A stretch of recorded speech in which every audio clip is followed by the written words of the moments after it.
Interrupt you and move on, but thank you so much for joining us here today on NewsX World.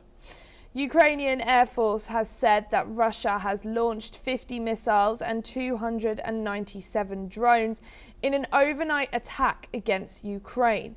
The Air Force has added that the air defense units have shot down or neutralized 33 missiles and 274 drones. The Ukrainian authorities have reported that the attack has caused a building to collapse in the town of Fastiv in Kyiv, killing one person and injuring 7 people, including 4 children. The authorities have also reported that the drone strikes in Sumy Oblast has killed 4 people, including a 17-year-old boy. We are now being rejoined by Dr. Gilbert Doctorow. Thank you for rejoining us here today on NewsX World. Does the intensity of these strikes signal an escalation, or has this become a regular pattern in this conflict? And how might these attacks influence Ukraine's capacity to engage in diplomatic talks, including peace negotiations?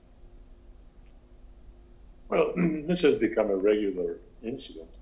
The war is the war, and it keeps on going. And there is no movement at the negotiating table to bring the two parties together on the most critical issue, which is the willingness of Ukraine to admit that it has lost the Donbass. As soon as that happens, these strikes will end.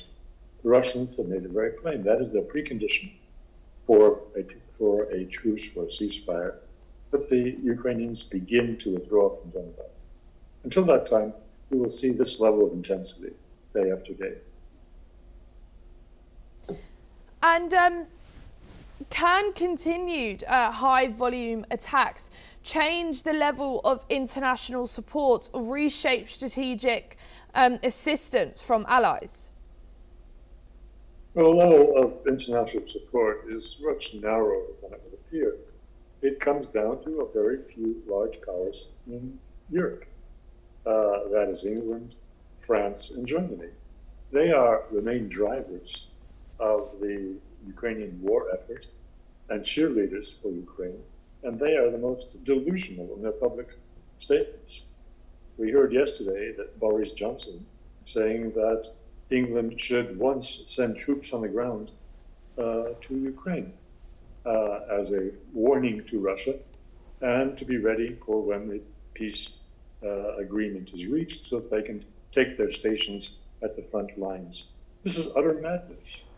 It is Boris Johnson who destroyed the chances for peace 1.5 months into the war, when the conditions that were offered to Ukraine to end the war were vastly better than anything they can achieve today.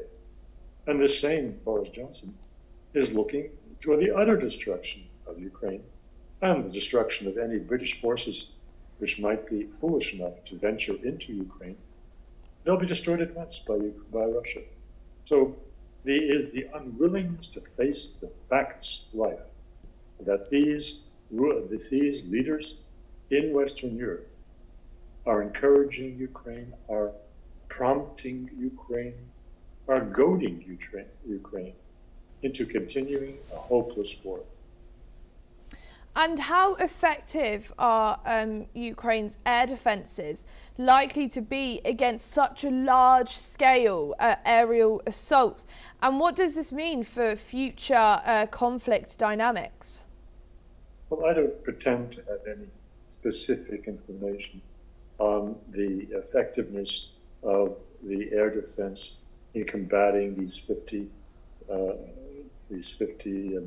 ballistic missiles and 267 drones.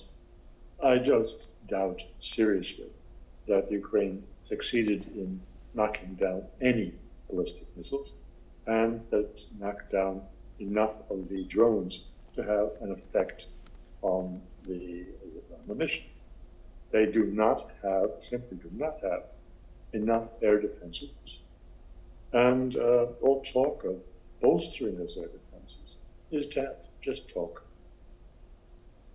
Thank you so much, Dr. Gilbert, for joining us here today on NewsX World. Thank you. According to sources, OpenAI expert